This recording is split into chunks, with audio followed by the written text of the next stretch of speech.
Lake Ave Radio Show. K the boss. K Brought to you by Lake Ave Radio. You are now tuned in to the Lake Ave Radio. Brought to you by Lake Ave Reefy. Come and hear the show. Share and subscribe. It's a whole nother vibe. Watch a real street nigga go live. Give you all the real facts, the real deal. Show you how the hood feel. Black politics, the current events, you might get the chills. It's just a day in the life of the culture. All my youngins tap into an educated soldier.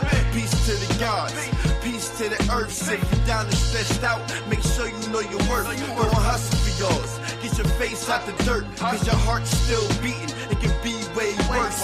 1500, we got it out the mud. We all love the hood, but the streets show no love. We on all platforms, come and listen to the truth. It's a ski Vasquez, I lit a fire in the booth. Always trust everyone to be themselves, but trust in the fact that you can see them well. I mean, it was like, you know, trust. It takes too much energy to not trust someone. You know what I mean? It takes too much energy. You only gotta stay 2 steps ahead of them, whatever.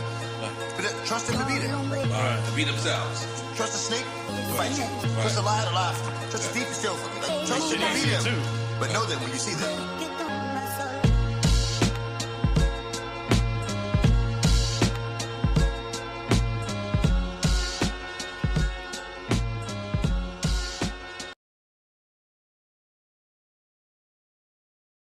Your boy Lake Ave Reefy, man. We back with another show. You know, it's gonna be another motherfucking exclusive interview. You know, with a hood legend when it comes to music, man. He been doing it for a long time. V.L.A. the Hustler. You know, it said he the first nigga that ever had CDs selling them, man, in the hood. You know what I mean? He's the first nigga, man, with the CDs. Really moving them things, man. You know, doing what the fuck he do.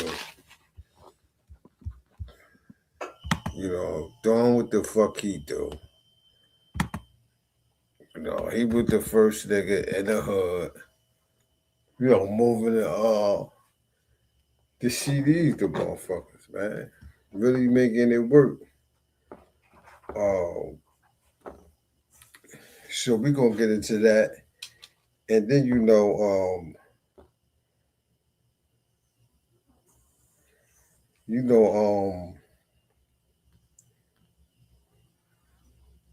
once we get into that and get into that interview, we moving on to other things, man. All right, I'm in. We got V.L.A. the Hustler in the building. What's good, man? All right, yeah, I had a little problem, but I'm in. Yeah, I was like, damn, this motherfucker, he late on the Lake Ave Radio show, man. Listen, we about to make it to That was a priority. I had to get in there. They kept saying technical difficulties and something about allow all the cookies and stuff like that. Yeah. Well, yeah, I hooked it up. Is that the first time that you try to use StreamYard? Yeah, that's right. Dude. Now he going, you might as well go and set you up an account, man. You know what I mean? Yeah. This how you can you get to the masses, you know what I'm saying? And do your own show type shit. Yeah, this is But let's get into it, V.L.A. the Hustler, man.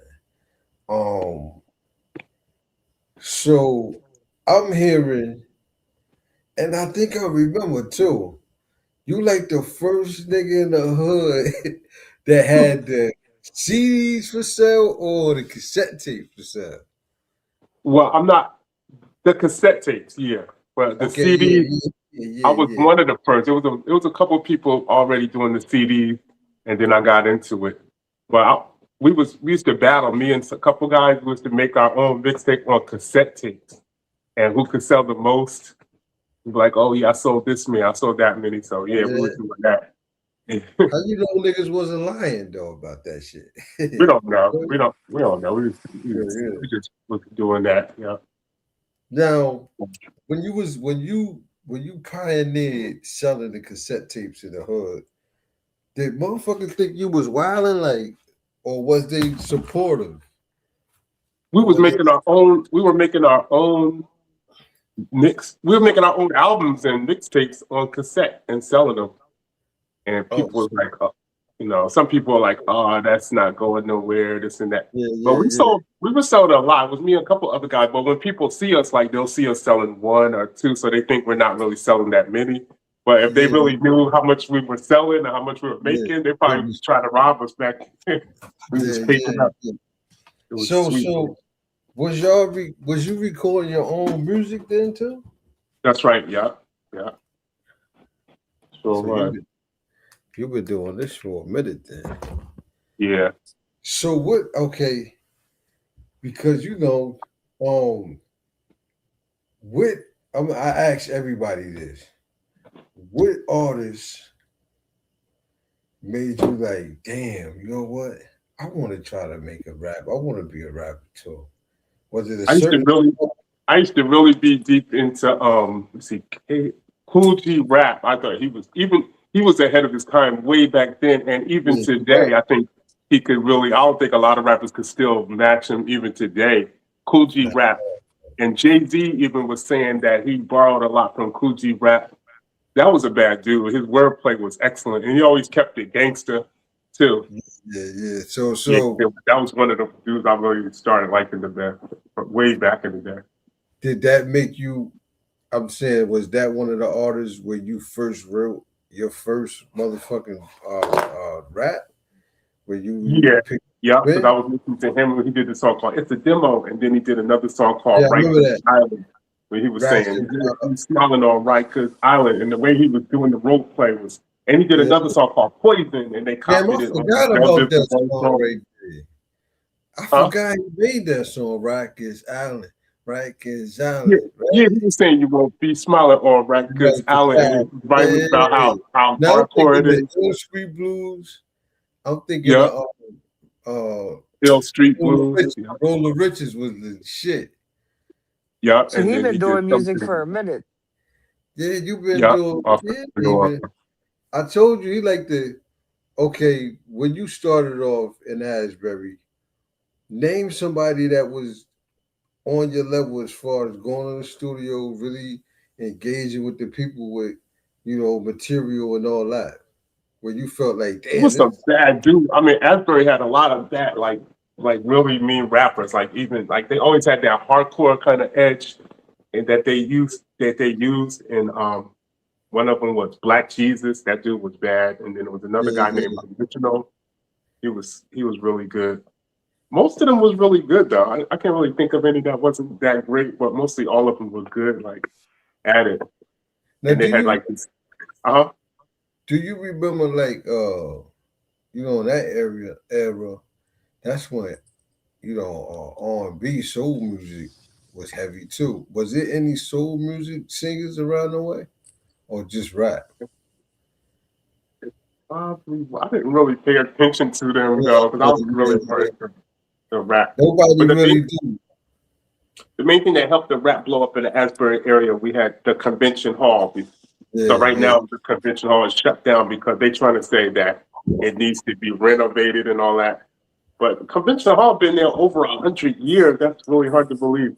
But that's back in the crazy. 80s and Yeah, 90s, all of the greatest rap artists out there, especially on the East Coast, they used to come to perform at the convention hall. So if they were considered like really good in rapping, they would all come to convention hall in Asbury and perform live. So you got to see all of them. Like there was a Jamaican one named Mad Lion. Even KRS-One performed there. KRS-One performed there. Kid and Play came to Asbury and performed. Big Daddy Kane was huge for a long time. He was like one of the top #1 rap artists in the late '80s. Big Daddy Kane came to Asbury. Asbury people met him, talked to him, everything. He was cool. yeah. Over time, when it came close to the '90s, around the '90 era, it was I've seen in person DMX. One day they had a concert with DMX, the Locks, and what's that? Oh, The Firm. That's the one with Foxy Brown, Yeah. AZ, So and Asbury had a lot of talent come through there, so it inspired a lot of people to rap. Now let me yeah, I ask you, think that's real good. what makes you keep making music though? What drives you like? Oh, because rap, like so a lot of people will get into the art of rap and they'll be like, yeah, I'm gonna be famous and I'm gonna make all this money because I'm gonna have all these fans. And then after a while, when they realize how hard of you have to work at it to get fans and to actually make money at the beginning, they're not making that much money at the beginning. You might not be making no money at the beginning. So Yeah. a lot of people just give up and be like, nah, I ain't making no money in this. I don't rap no more. I don't do that no more. I did that when I was a kid, this and that. So, but the whole thing they're missing is this is a culture. It's called the hip hop culture. You're not just in the hip hop culture just to make money. You should be making some money because that would be nice. But the culture is you're doing it's a lifestyle of rap hip hop. It's a lifestyle. So you're not just doing it just for money. But you do want to have respect for your art that you're doing. You want to get the respect for your art, that you're doing for people because it's an art and it's like you're performing for people too, but you're not just doing it just for that quick cash. This is your whole lifestyle. It's real. It's not like some people just do it just to be cool and be like, they be in the studio and they be talking to their girl on the phone, like, yo, baby, I'm in the studio, yo, we about to blow up, you know what I'm saying? Like, we're gonna do it. Like they're just trying to impress, and then when they start recording, it's like it's trashy because they're just trying to impress somebody. They're not even really into it. So yeah, because I'm really into it and I that's your take it passion. seriously. It's an art. Yeah. Right. It's a way of life, like you Yeah, said. it's a way of life. It's not just for if I was for money, I would have been stopped doing it a long time ago, like years ago. Yeah. Now check it out. You got an audio book, or you got a hardcover book or ebook out right now? Yeah, so it's developing. So right now, what I have it's an ebook. It's a 228-page ebook, and the title of it is "How to Get Confidence Like a Hip Hop Superstar." So the book is based on a true story. So it's talking about at the beginning because it's telling you about the author, and also the author went through some really hard times because he lived in the area, Dark City area. So some of his friends that he knew got killed in different like beefs with like drug dealers. So one of his best friends gets killed by some drug dealers that he was beefing. He doesn't even know what the whole beef was all about. But he's walking with his friend, and then all of a sudden, some guys drive by, and his friend is saying, "Oh," and all of a sudden, brrrr, and can y'all still hear me? Yeah, we can hear you. Yeah. Okay, because I can see y'all but I don't see y'all on the screen no more. I can see myself. Because we blew you up on the screen. So okay, cool.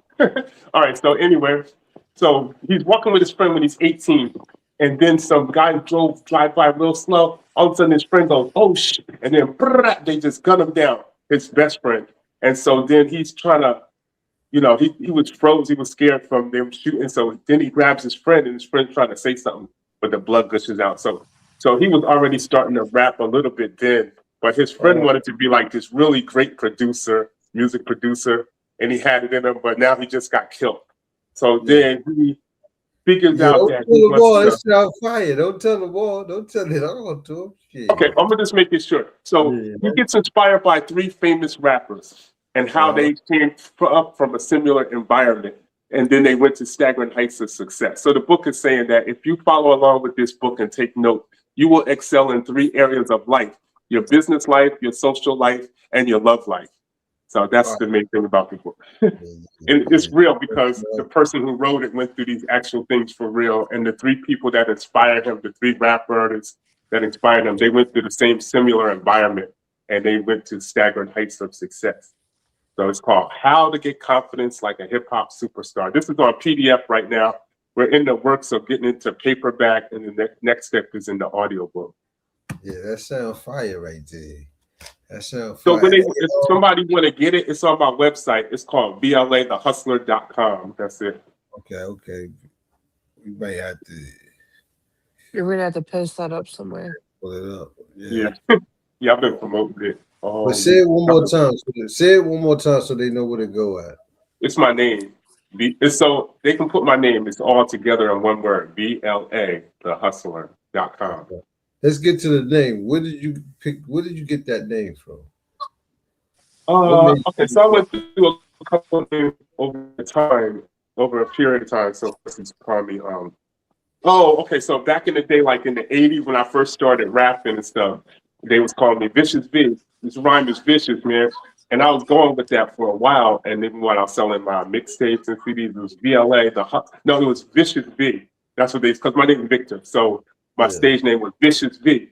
But after a while, I changed the name because I realized that Vicious V, it was a popular name. It started to become a popular name at the time.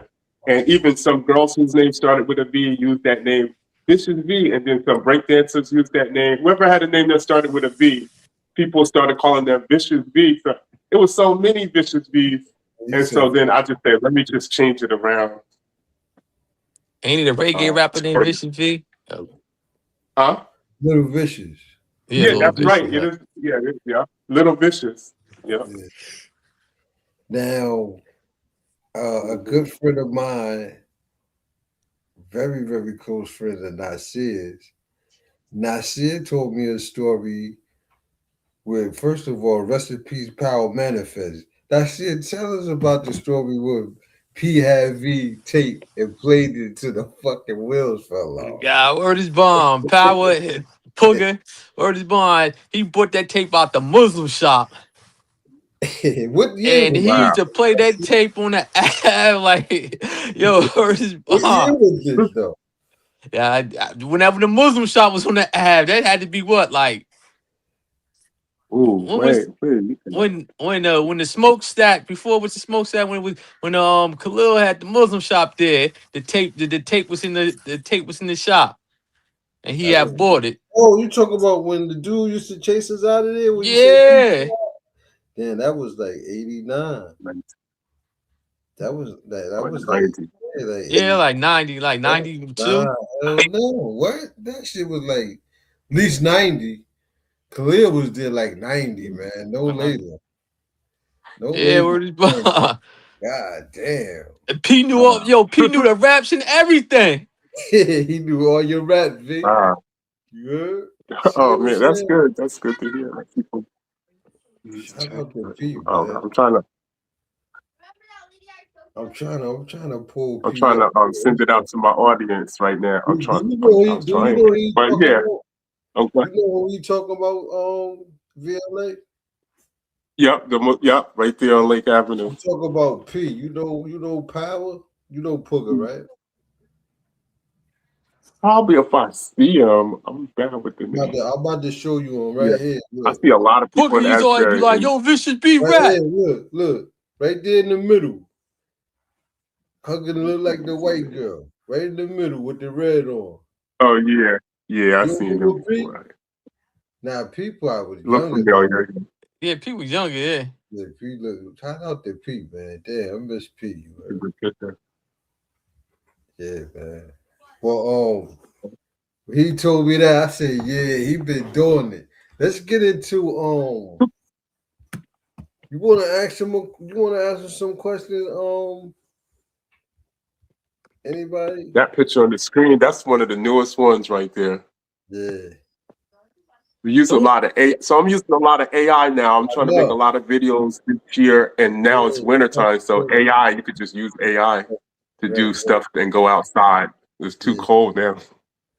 Yeah, let's pull up one of these AI videos. We got it. Let's see. Motherfucking V.L.A. the Hustler. Let's get into this is a short one right here. The gold.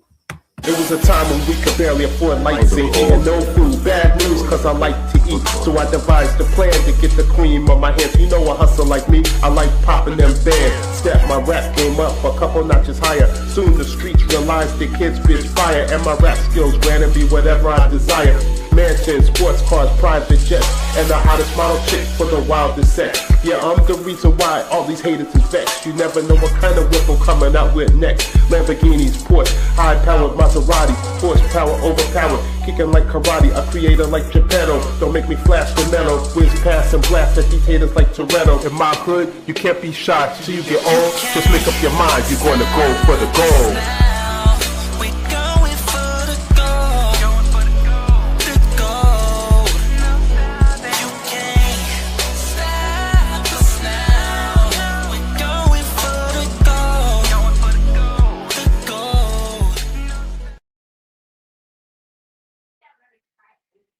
Gosh, that is So how long does it take you to make that? crazy, God. Where'd he go? He dropped out. He got to come back in. Shit. All you need is a picture, nigga. Really? Yeah, I think I might do the Desert Dog Diary book. Yeah, I see a lot of people doing like movies with the AI shit. Like, do that. That's gonna be fire.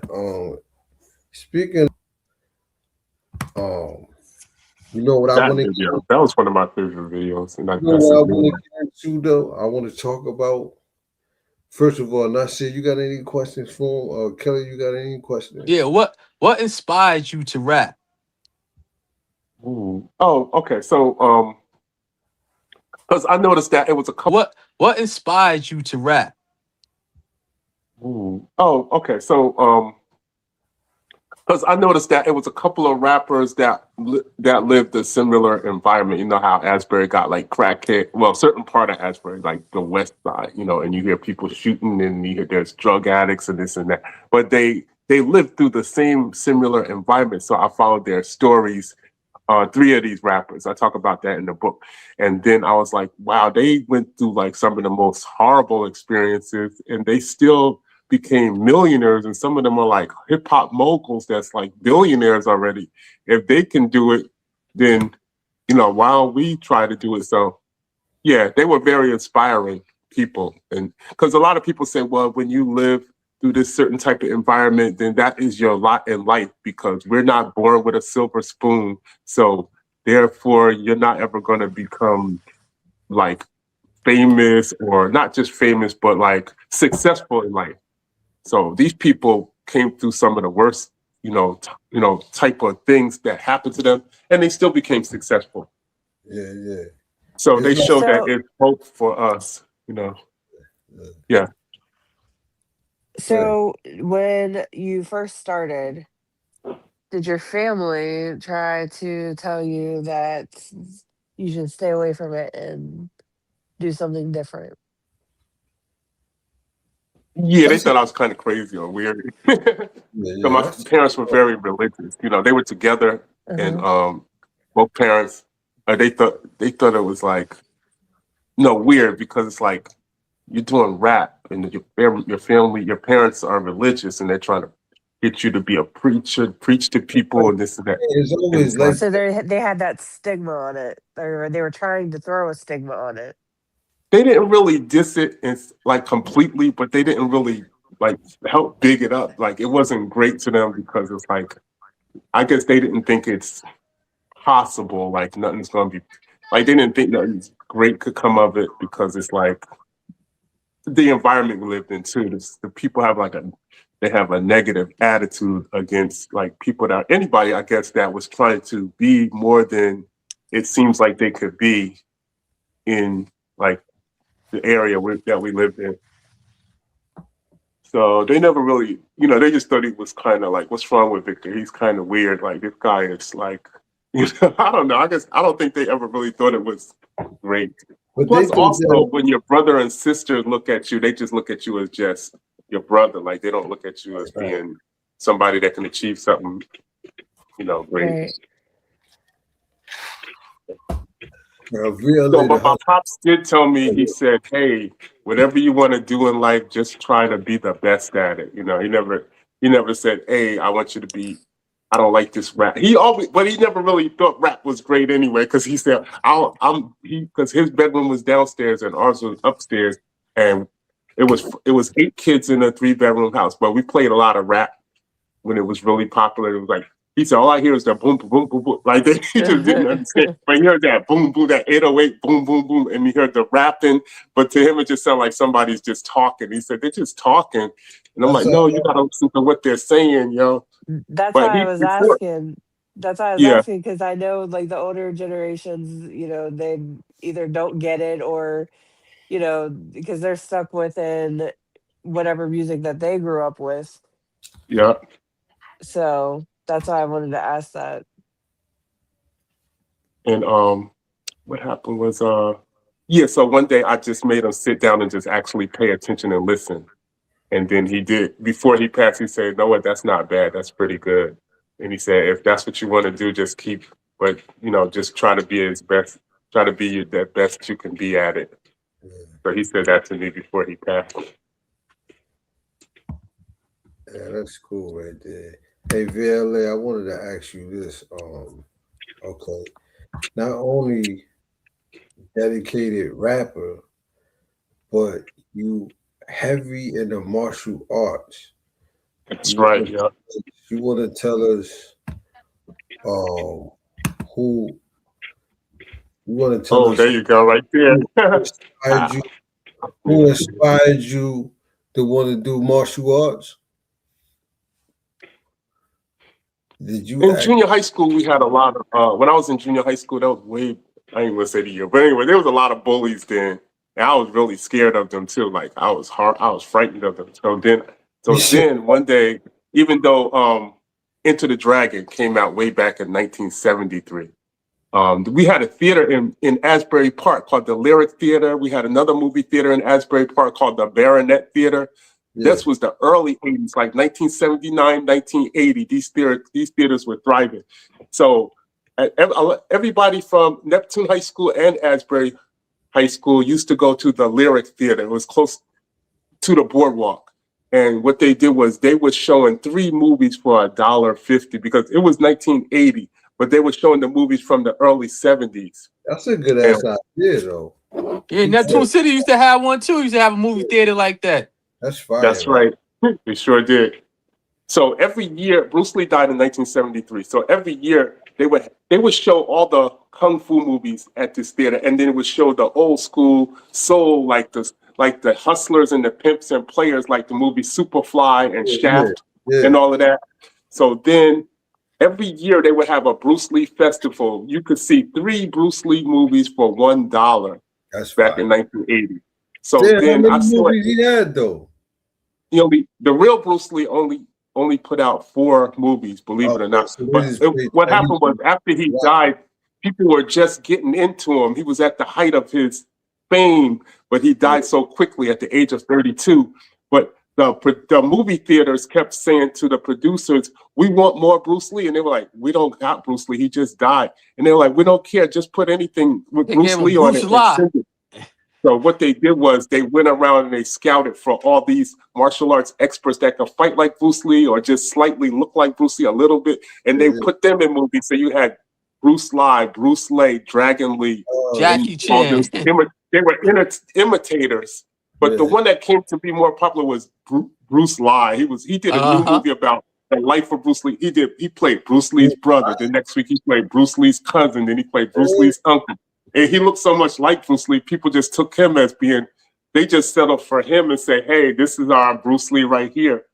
Anyway, so one day, and they had the Bruce Lee Festival. I went with one of my best friends, and we saw the 3 Bruce Lee movies for $1. They showed Enter the Dragon, which was the movie when he finally got his big break into a Hollywood production. And this was so, like, his expertise and skill was so inspiring that it inspired like a lot of people to finally get in. That's what inspired me. Bruce Lee or Bruce Lee?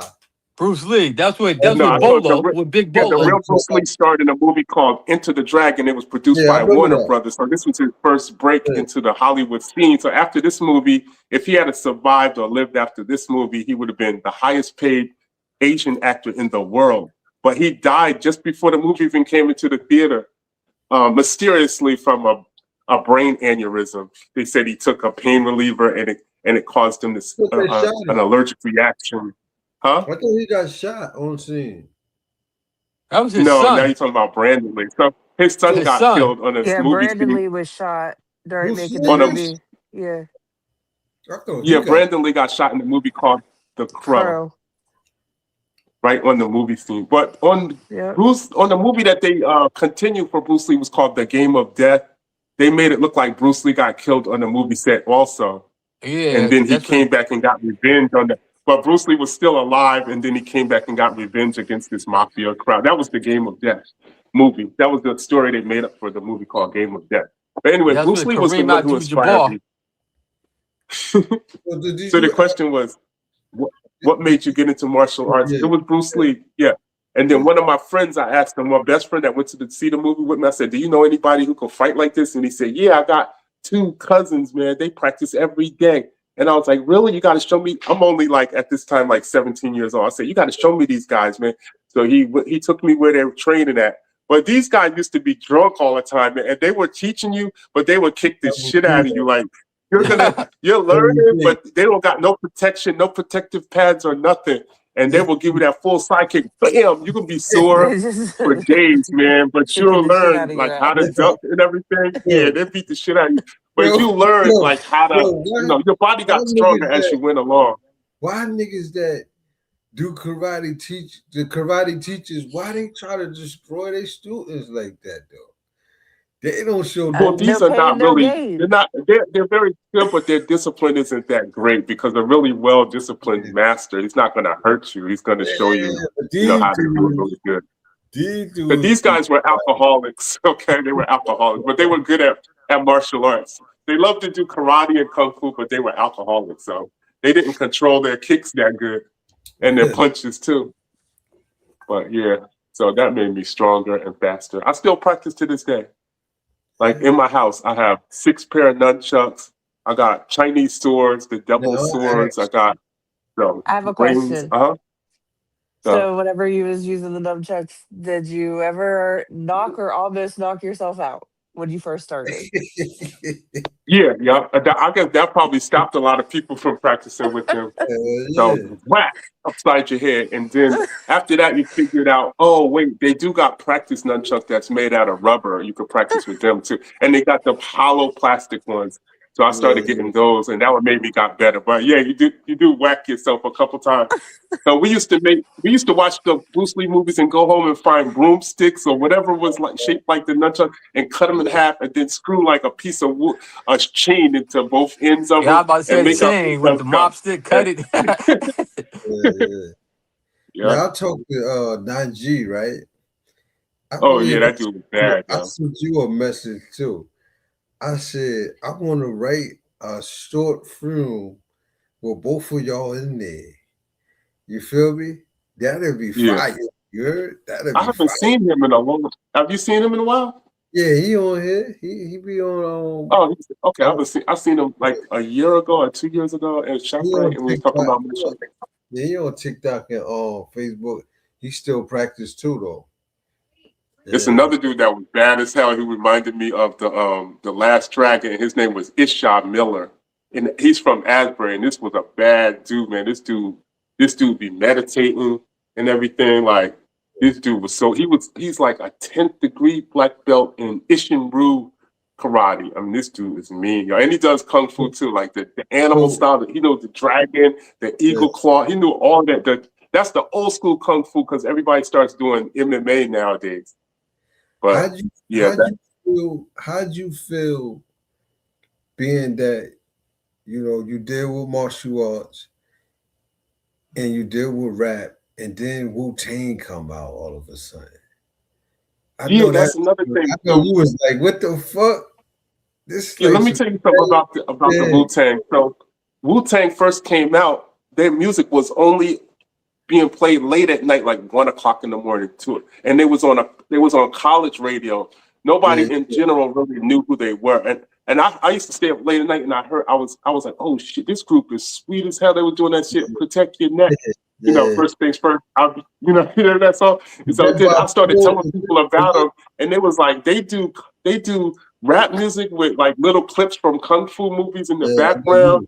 And then people was like, oh, that sounds corny, man. That don't sound cool. They're not gonna make it. And I was like, no, these dudes are bad. You gotta hear them, man. And then after they got onto mainstream radio, like the WBLS and all that, and then people started feeling them like, I'm like, they was like, yo, you heard that Wu-Tang? And I was like, that's what I was already telling you. I've been telling you that a year ago. And you're talking about, did you ever hear Wu-Tang? I did a lot of, like, even 50 Cent, when he first came out, he did a lot of mixtapes. And I was telling people about 50 Cent. And they was like, 50 Cent? They all said, oh, that sounds corny.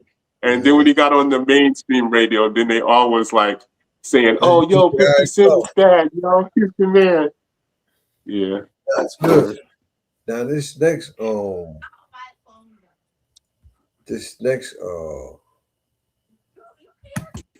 we got our friend in the building. Our friend, what's good, man? How you, bro? We in here kicking it with V.L.A. the Hustler, man. You know, our hip hop legend, Asbury Park, when it comes to music, man. V.L.A. he said he had not the first CD, it was the first cassette. He was now when you was recording, you said how many CDs you used to press up at a time though? Yeah, the machine. I still got one now. The machines, the CDs. Yeah, the CDs used to make a lot of them. Used to like 200 at a time. Even today, people think. I'm talking about the cassette tapes. How many did you make at a time back then? Used to make a lot. I don't know. Used to make like 100 to 200 and just walk around with them in a bag, and then we put the case and we take a picture of ourselves and then go to a print shop and try to make our own covers for them and everything. Yeah. Who are your top 3 best rappers? Good question. Me, Free, and a motherfucking great one. Go ahead, V.L.A. I'm playing. The top 3 best rappers now? Yeah. Or any of your top 3. You don't have that inspired you. Yeah. Oh, the ones that inspired me was from back in the 90s, though. It was Jay-Z, because Jay-Z had a #1 album for 7 years in a row. #1 album, #1 single for 7 years in a row. But people today are like, oh, he's not really great at all. No, he was great at that time. Number 2 was, look it up. And then also, I used to like 50 Cent a lot. I was really deep into him too. 50 Cent. And then who else? Oh, Jadakiss. I always put Jadakiss up there. Jadakiss is lyrically, Jadakiss is bad. So those are the top 3 for me. Jadakiss.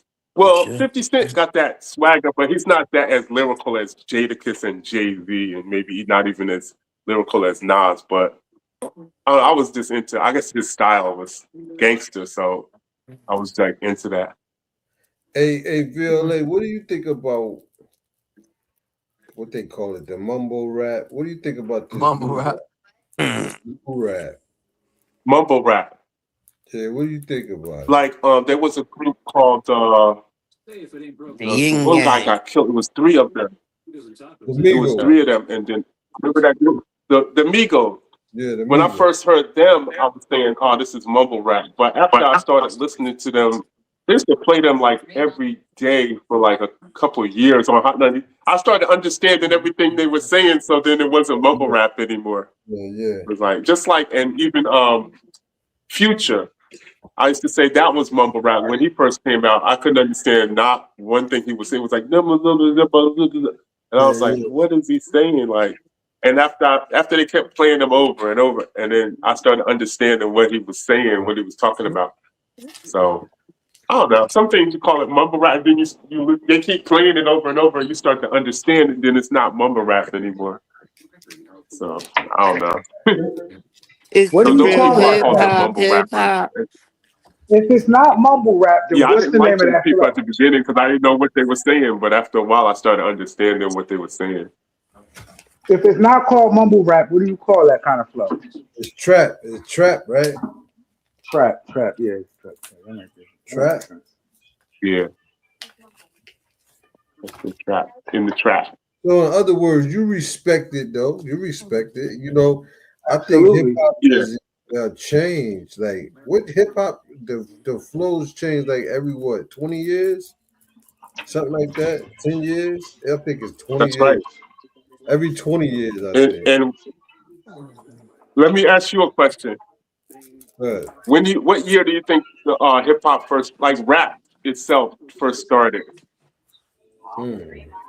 Like like 1972, When it 73. was when The they went by 70s, the right? But they name of call it. it rap. What? Yeah. Yeah, yeah, that's what I'm saying. Yeah, The what? name hip hop, rap. No, Rap that's the always name, been but there, when they say dog. This rap, was Rap it's was called thirty. rap. jazz. You got The jazz with 30s. That scat was and in then the all of 30s. that. Like Yeah, that was 30s. That There was you, 30s. there you go. rap has always been there, man. We ain't Rap got no has money to talk been about fucking with. buying them bitches. When you talk about making beats, the Man, music always been my that's fucking word. something different. Hip hop Always. and We had the Always. first. We yeah, had the hip hop. first. Yeah, rap has been in our culture forever. Yeah, It's been there Man. for over thousands of years. And also, I think every couple generations they change their name. yeah. I think It's I Way think down what there. I when you believe Way that back up it scat there. and then started they in, do that skid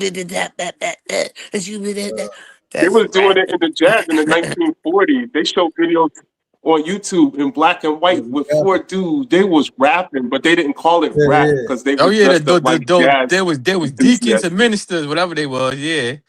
Scat and they were scatting. You saw that one Scat. where they were telling and they were telling stories and they was all rhyming and they was rap. It was like there was a rap group and it was in 1940s and Yeah, the I video seen was that. in black and white. And even what they call breakdancing, people was doing the same movements in the 19 late 30s and Oh, 40s. What they call Africans that? been doing that straight in Africa, People was like, breakdancing and all that. Them chicks shaking their butts. That's been happening. That booty Hold on, that's bro. shaking. right. Yeah, they Yo, shaking Wise. their ass, dancing. Uh-huh. Yeah, we got Wise in the So building. what we call today as hip hop and rap, Peace back in free. ancient Africa, they had these storytellers. They called them the griots, and the storytellers that was their job was to carry on the stories of the trials and That's tribulations the of their tribe. settlement. But Yeah. what they did was they passed the storytelling art from father to son, and they didn't call it rap then. I don't know what they call, but they had the art of the griot, and the griot used to have his own instrument that looked sort of like a guitar and a drum combined, and they even had dancers in the background, but they would tell like all the conquests they Was there had, who had a rhyming? baby then, what other tribe did they fight against this week, this and that. And so they Was there told it in like rhyming? a story and they did it with rhythm and rhyme too, but they were using their language.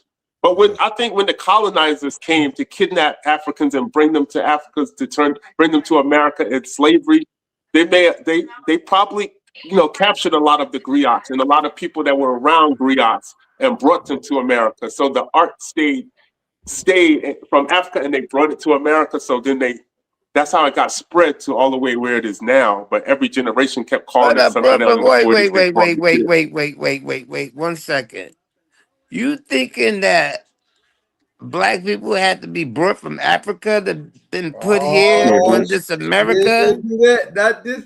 Not this show, Yeah, Wise. from the slavery time. Well, we had black people Not in this time. America before the slave trade started, but the griots That's started it. in ancient Africa and they brought them here. And some of the people that's alive today may be direct descendants from the griots. Yeah. Like your great great granddaddy, great great, Yeah, from Africa it's got was the brought here. Aboriginal people. Aboriginal people is all of us. It's the first here Aboriginals. You know what I mean, Yeah. right? They Yeah, Indian. They Indian. Uh, He yeah. Black, Indian. yeah, and they I know all in over school they the try to yeah. say we all came from Africa, but it was And, already black people in America and before the slave trade and at started. the So same time, through all this growth and teaching and everybody go through how there's people over there. Like, do y'all speak upon like the erosion that happened in the earth when like the earth was the planets? I mean, the countries, the states, the countries was all one at one. Before the You know Big what I that's Bang, mean? right. and then to the They people spread who was some scattered parts of the all over the continent spread apart. All right, man. I got Yeah. you. Yeah, and some then of the once the continent spread and Let's apart. once get into after that, and this and next then song. when That's where you get different languages from and everything. You know what I mean? The Caucasians was made people. You know what I mean? They didn't always exist. But goddamn, Wise, you gonna No, they change sure the weren't. They whole don't have an ancient interview. history from what I'm being You told. gonna change the whole interview into Pardon goddamn. me, pardon me. I mean, go back to hip hop. We go hip hop. I'm on hip hop all day. Okay. No, I was just saying where the Look, rap really started from. That's all. this next Yeah. song, Soldier. This AI video. Yeah. Did you tell the AI what to do? That's right. You can tell the AI what to do. In fact, in my newest video, I was supposed to be in Hong Kong on the stage, rapping with these two girls in the background. And I told the AI, have two ninjas jump on the stage and try to attack me with a sword. But the AI kind of misunderstood what I was saying. And in the video, you can see him rapping, and there's ninjas just jumping up and down in the background. Like they weren't supposed to jump up and down. They're just supposed to jump onto the stage and attack with the swords. Yeah. You got to be precise. But yeah, you can. Huh? I said you got to be precise when you with your punctuation and all that shit. When you do that AI, you sure do. Yeah, you're spelling too, because you have to type it what to say. But so your spelling got to be correct. So I might have texted something wrong. What motivated you? Gotta be swift with the swiping. Like I can swipe good as hell. Like I can type good. I'm swiping. Don't like. Do y'all swipe on your phones? Like yeah, swiping fast as hell. I'm serious, man. Swiping is quicker than typing. I swipe. I could write so many shit so fast. I could write math synthesis faster than anybody because I swipe. Pardon me, is that wrong? You would say what motive?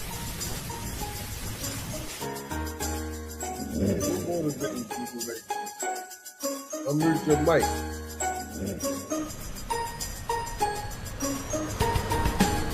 Now, I make moves on the streets like I'm playing chess to be the best. Okay, I see that. Yeah. Steps above the rest. Obstacles in life. This video, like can you hear me? The hood where I'm from, it's like a wild, wild west. I find from weed. Yeah, it's supposed to be Asbury Park in the future. Haters act hard when they suffer the feather from an era where you had to be tougher than leather to get the work. You had to be willing to do whatever. In my hood, you gotta keep that hustle game kicking. These dark city streets is like a time bomb ticking. Watch your back. Yeah. You could be set up by a chicken. Thugs will put that clock in the dome for easy picking. Well, this one in particular, I didn't make that one. Somebody made that one for me, but all the other ones after it, I made. Somebody made this one for me, but the other ones, which is called Hobbs and Shaw. I got one called Hobbs and Shaw. Then there's another. The latest one was called What's Realer Than That? That was the one you was looking at earlier. What's Realer Than That? Yeah, I made that video. This one was made by some cats in India. They was advertising on Facebook saying, hey, you should be in a video like this. And then I contacted them. I said, well, tell me what you want to see in the video. And I told them I wanted to see a futuristic city that says Dark City. And it's by the sea. But they didn't really know how big Asbury was. And they made it look like the whole city looked almost as big as New York. And people was looking and saying, Asbury's not that big. And I was like, maybe they made it bigger in the future.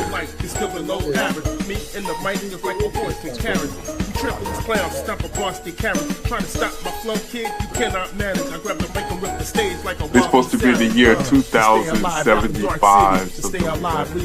2075, something like that.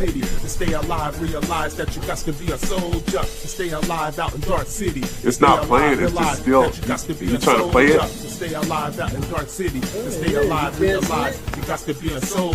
No, it just says Dark City. It just still to me. It's I can hear the music.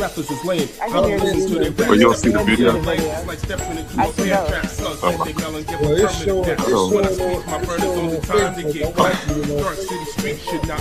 Oh, okay. Those people can see it. That's good. So I think they wanna fight me. My photographer shoot up the scene, no spike me. Play boy like a whopper for singing like the opera. Little dudes come through with them Rugers and drop ya. My cannon flip over an elephant, I can stop you. Set the rules and enforce it like there's a scene in there where the bullet train is in Asbury and it says New Jersey Transit. Huh? My goons gonna catch you. Hope you got your vest on, them cannons gonna flash you. To stay alive out in Dark City, to stay alive, realize that you got to be a soldier. To stay alive out in Dark City, to stay alive, realize that you got to be a soldier. To stay alive out in Dark City, to stay alive, realize that you got to be a soldier. To stay alive out in Dark City, to stay alive, realize you got to be a soldier.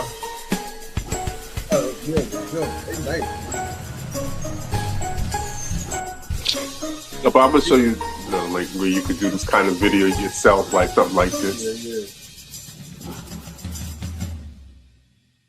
Motherfucking V.L.A. the hustler, man.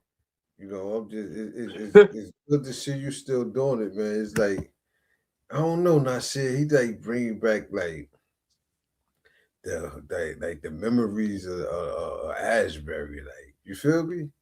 You got that whole like. You like you know a motherfucker, you feel me? Like that. I like to see people still doing it. You heard? Hold up, man. Yeah, I'm trying. Every time I do something, I want to do something more explosive than the last. You know what I mean? Like even every time when I make my songs, I want to. The next song is going to be better than the last one. So everyone is going to be better than the previous. Now, what can you tell? So I'm working on a DVD. I'm working on a DVD now with all of the music videos. I'm just going to combine them all and make one DVD with it before the end of this year, maybe by the summertime. And I'm working on a new album. I just dropped a new single just now called "From the Hood to the Top." Yeah. From the hood to the top, hustling don't stop. That's the hood. That's the Hey, now V.L.A. the hustler. Now you really be out there hustling though. Merch. A little bit of everything. Yeah, He had the Halloween. He had the Halloween mask. He had them shits looked real too. Them shits looked crazy, like good quality and everything. So you really like be out there hustling for real, man. You got some being connects too. Some of the shit you be getting. You want to tell it, but you always been like that though, right? Yeah, I was hustling. I mean, one time I was selling the bootleg DVDs, and it was almost like a snowstorm, and the snow was like getting up there like 4 inches, and somebody was trying to get through the snow. I said, "Yo!" I went into the car and said, "Yo, I got the new DVDs." Yo, the dude was like, "Damn, you hustling your ass off, yo! You in the snow in the middle of a snowstorm selling bootleg DVDs." That shit was so funny. Yeah, man. Wait, let me tell you this quick story. Remember when you ever saw the movie called Big Mama's House with Martin Lawrence? Yeah. Okay, so this was back in the year 2000. Me and one of my boys. I had a big giant duffel bag with just VHS tapes, and we were selling them for $10 each. Back nowadays, VHS tape is not even worth a quarter. Like you probably could get like 10 of them for like a couple of dollars. But anyway, so what my boy had. The dude that was with me, he had these bootleg Movado watches, and I had a big duffel bag full of the VHS tapes. We took the bus to go to the mall to sell them before Christmas came. It was like a day before Christmas. And then people was like, "Yo, you got that new?" Huh? Y'all got locked up. Oh, locked up? No, you said y'all went to a mall trying to sell bootleg tapes. No, we didn't get locked up. So the people on the bus was like, "Yo," we was almost at the mall, and somebody said, "Yo, V, you got that new movie such and such?" I said, "Yeah, I got it." And then I sold it to her. And then the people on the bus, everybody was holding their money up like this, like, "Yo, let me get them a DVD." And I was like, "But I got to go to the mall." So anyway, I went into the mall. Me and my boy went in the mall. We're selling the DVDs in the mall, killing them. And then to the security guard, a white security guard and a black one, they approached us. They said, "Yo, y'all can't sell these in here, man, because they got vendors in here already selling stuff." And the owners were like, "You can't sell in here unless you're a vendor in the mall. Like if you have a stand in the mall, you can sell. So we're gonna have to escort y'all out of the mall." So they was walking us out the mall. They said, "But you can sell your stuff outside with the people waiting for the bus." And I was like, "All right, that's cool with me." So we're almost outside the mall. And then one of the security guards stopped us and said, "Hold up for a second. Would you happen to have that new movie, Big Mama's House?" The white guy won. He said that. He said, "Big Mama is funny as fuck, yo. I want to get a copy of that." And I looked in my bag. I said, "Yeah, I got it right here." And he bought it off me. He bought 2 movies off me. And then the black cop, he bought 2 movies, and he bought the Movado watch too. So me and my friend both made money. So we went outside, and people were just trying to find stuff to buy for the last minute for Christmas and stuff like that. And we sold so much stuff.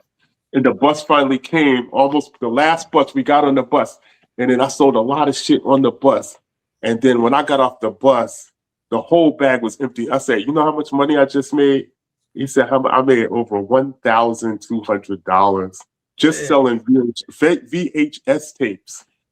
I made over $1,000 that night. That was the most I made in one day selling VHS tapes. 1,000, and that was in 2000. That movie came out in 2000. Yeah, that's all I want to tell you. That memory stuck in my head. I was like, man, how many people made $1,000 selling a VHS tape? Hey, listen,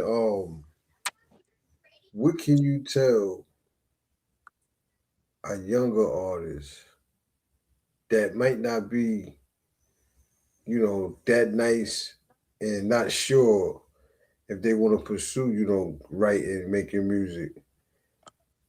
What can you tell a person to motivate them? Yeah, okay. Just look at all the artists that you look up to. Oh, shit. So the last question on the interview was about, like, what advice would I give to somebody young that's trying to make it, or anybody really that's not confident on how they will succeed. I have a book called How to Have Confidence Like a Hip Hop Rap Superstar. So that's available on my website. I would just say get that book. And also, all of the rap stars that you're looking up to and singers that you're trying to emulate, just look at how they were before they became, critically renowned in the industry. They didn't always come out with a great amount of confidence at the beginning, but they learned how to develop it. So I just want to say thank you to my boy Reefy and the Lake Avenue Radio Show. I really appreciate all you guys. Big ups to all you guys, and thanks for giving me my big ups and my flowers and all that while I'm still kicking and everything. I really appreciate you guys. And I want to say, one love to everybody who sat through and watched the entire show all the way to the end. This is your boy, V.L.A. the Hustler. Peace.